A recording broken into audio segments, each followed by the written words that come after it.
নমস্কাৰ প্ৰিয় বন্ধু-বান্ধৱীসকল, পুনৰ আন এটা ভিডিঅ'লৈ আপোনালোক সকলোকে স্বাগতম জনাইছোঁ। আজি আমি এটা বিশেষ বিষয় আলোচনা কৰিম। আজি ৰাখি পূৰ্ণিমা আৰু এই শ্ৰাৱণ মাহৰ এই পূৰ্ণিমা তিথি অত্যন্ত পবিত্ৰ দিন বুলি গণ্য কৰা হৈছে। আৰু আজি এই ৰাখি পূৰ্ণিমাৰ দিনাখনেই, শ্ৰাৱণ মাহৰ পূৰ্ণিমাৰ দিনাখনেই গ্ৰহসমূহৰ কিছু পৰিৱৰ্তনে দেখা দিছে বা কিছু পৰিৱৰ্তন হৈছে, আৰু যাৰ বিনিময়ত ভালেকেইটা বিৰল যুগ, অত্যন্ত শুভ যুগ গঠিত হৈছে ৰাশি চক্ৰত। বিশেষকৈ শনি আৰু মঙলৰ দ্বাৰা তৈয়াৰী হৈছে এক প্ৰতিযুতি যুগ। আৰু এই প্ৰতিযুতি যুগ বিশেষকৈ কৰ্মসংস্থাপন, চাকৰি বাকৰি, সুখ সম্ভোগ, বিয়া বাৰু বা কৰ্মসংস্থাপন এই ধৰণৰ বিষয়ত অত্যন্ত শুভ বাৰ্তা কঢ়িয়াই অনাৰ যুগ। আৰু সেই যুগ গঠিত হৈছে আজি এই শ্ৰাৱণ মাহৰ পূৰ্ণিমা তিথিত।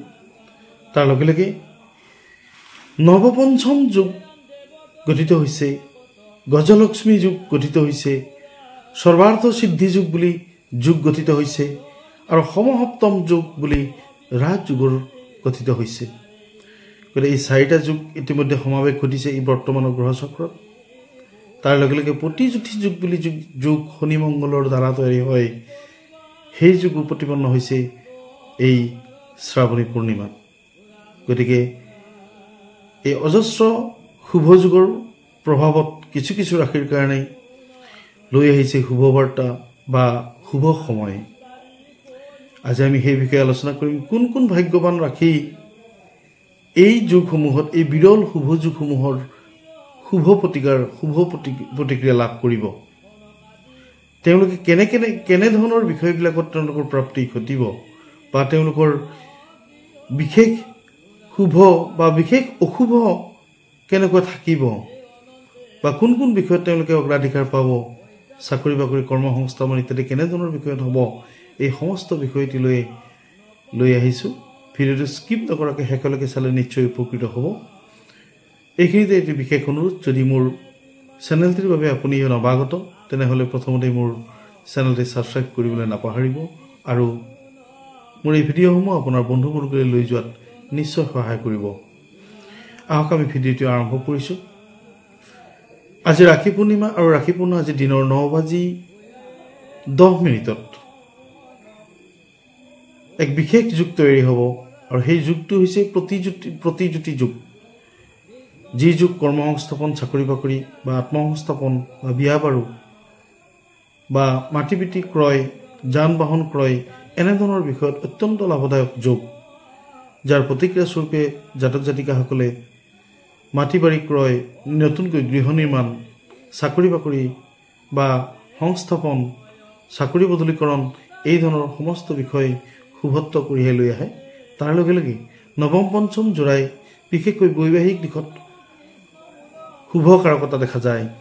তাৰ লগে লগে গজলক্ষ্মী যুগ, ধন সঞ্চয়ৰ ক্ষেত্ৰত বা ধন উপাৰ্জনৰ ক্ষেত্ৰত, নতুন পৰিকল্পনা বাস্তৱিকতা ৰূপায়িত কৰাৰ ক্ষেত্ৰত, আৰু সৰ্বাৰ্থ সিদ্ধি যুগ, সতি সন্তানৰ ক্ষেত্ৰত বা বৈবাহিক দিশৰ ক্ষেত্ৰত, বা বিশেষ কৰ্ম কিছুমানৰ সফলতাৰ দিশত আগবাঢ়িবৰ কাৰণে এই ধৰণৰ যুগসমূহে অতি শুভত্ব প্ৰতিক্ৰিয়া প্ৰদান কৰে।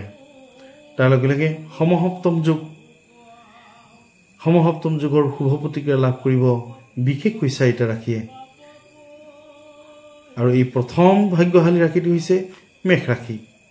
গতিকে মেষ ৰাশিৰ অধিপতি গ্ৰহ মংগল, শনি আৰু মংগলৰ প্ৰতিযুতি যুগৰ শুভ প্ৰতিক্ৰিয়া লাভ কৰিব মেষ ৰাশিৰ জাতক জাতিকাসকলে। তেওঁলোকে বিশেষকৈ মাটি বাৰী ক্ৰয়, যান বাহন ক্ৰয়, বা বিশেষভাৱে প্ৰশাসনীয় বিভাগৰ চাকৰি, SDC অফিচৰ চাকৰি, বা মাটি বাৰীৰ লগত জড়িত হৈ থকা বিশেষ চাকৰিসমূহ, বা জলসিঞ্চন বিভাগৰ চাকৰি, কৃষি বিভাগৰ চাকৰি, প্ৰশাসনীয় বিভাগ, পুলিচ, মিলিটাৰী, এই ধৰণৰ চাকৰিসমূহত তেওঁলোকৰ সংস্থাপনৰ সম্ভাৱনা বা সংস্থাপন হ'ব। আমি বিশেষভাৱে মেষ ৰাশিৰ জাতক জাতিকাসকল, মংগল যিহেতুকে অধিপতি গ্ৰহ, সেয়ে স্বাস্থ্যৰ ক্ষেত্ৰত নতুন চিকিৎসা যিসকল আগৰে পৰাই মেঘ ৰাশিৰ জাতক জাতিকাসকলে কিছু ৰোগত আক্ৰান্ত হৈ আছে, সেইসকলে পাব নতুন চিকিৎসাৰ সমল। তেওঁলোকে দিহা পৰামৰ্শ লাভ কৰিব বা আৰ্থিক দিশত অত্যন্ত সুন্দৰ তেওঁলোকে উপাৰ্জনৰ পথ বা উপাৰ্জনৰ আহিলাসমূহ নতুনকৈ চিন্তা চৰ্চা কৰিব বা তেওঁলোকৰ জীৱনলৈ আহিব অজস্ৰ ধন। মেঘ ৰাশিৰ জাতক জাতিকাসকলে বিশেষকৈ প্ৰেমিক প্ৰেমিকাসকলৰ ক্ষেত্ৰত অত্যন্ত সুন্দৰ সমসপ্তম যুগৰ পূৰ্ণ প্ৰতিক্ৰিয়া লাভ কৰিব মেঘ ৰাশিৰ জাতক জাতিকাসকলে। সেয়েহে প্ৰেম প্ৰেমৰ ক্ষেত্ৰত অত্যন্ত সুন্দৰ প্ৰেমাস্পদৰ লগত মিলিত হোৱাৰ সম্ভাৱনা আছে আৰু তেওঁলোকে অনাগত জীৱনৰ ভৱিষ্যতৰ সপোনসমূহ বা পৰিকল্পনাসমূহৰ ক্ষেত্ৰত সহযোগী হিচাপে লাভ কৰিব প্ৰেমিক প্ৰেমিকাসকলে।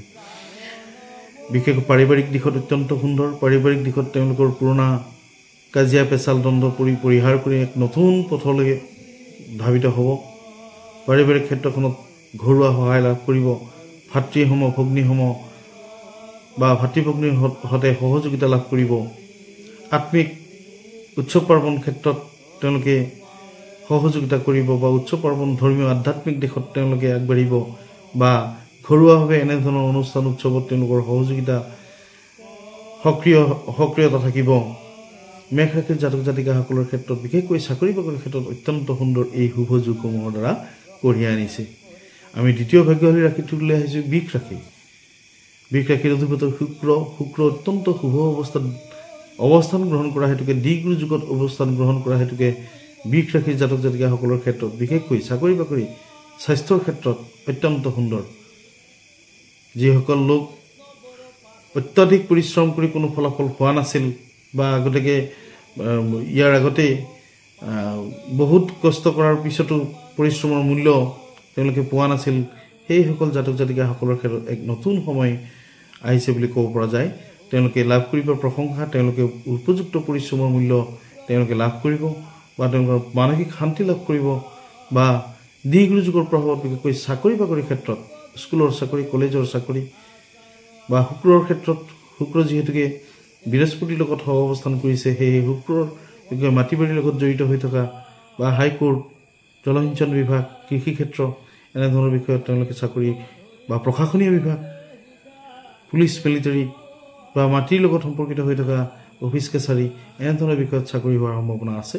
আৰু বিশেষকৈ ৰবি বুধ বুধাদিত্য যুগে তেওঁলোকৰ জীৱনলৈ ধনস্থানৰ ক্ষেত্ৰত অত্যন্ত সুন্দৰ কঢ়িয়াই লৈ আহিব।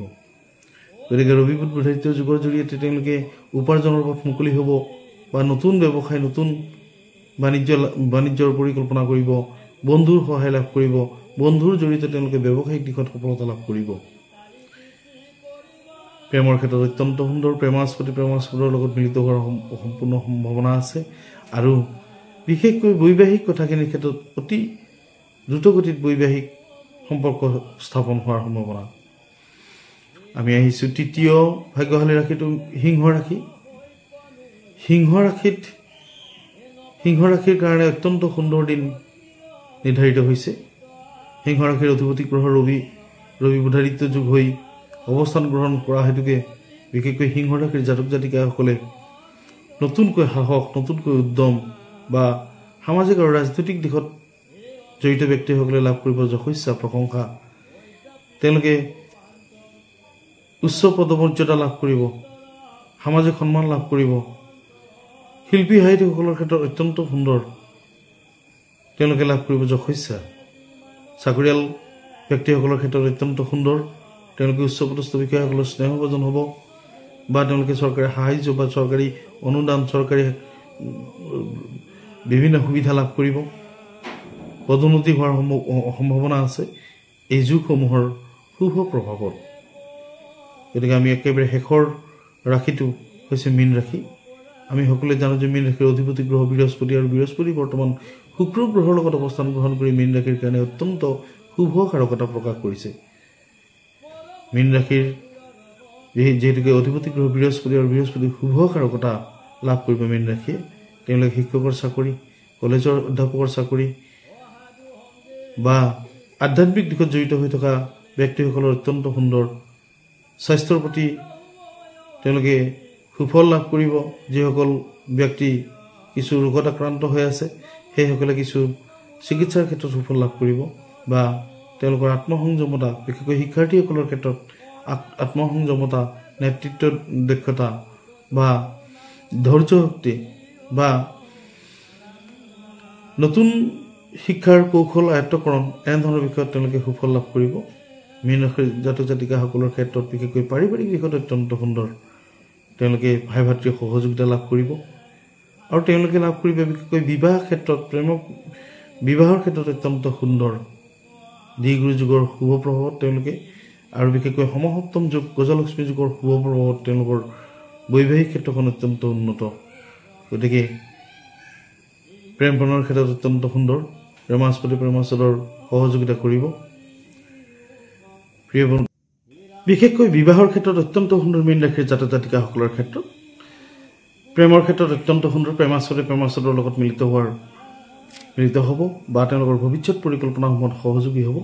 আৰু বিবাহৰ ক্ষেত্ৰত অত্যন্ত সুন্দৰ, পাৰিবাৰিক দিশত অত্যন্ত সুন্দৰ, পাৰিবাৰিক দিশত ভাই ভাতৃৰ সহযোগিতা লাভ কৰিব।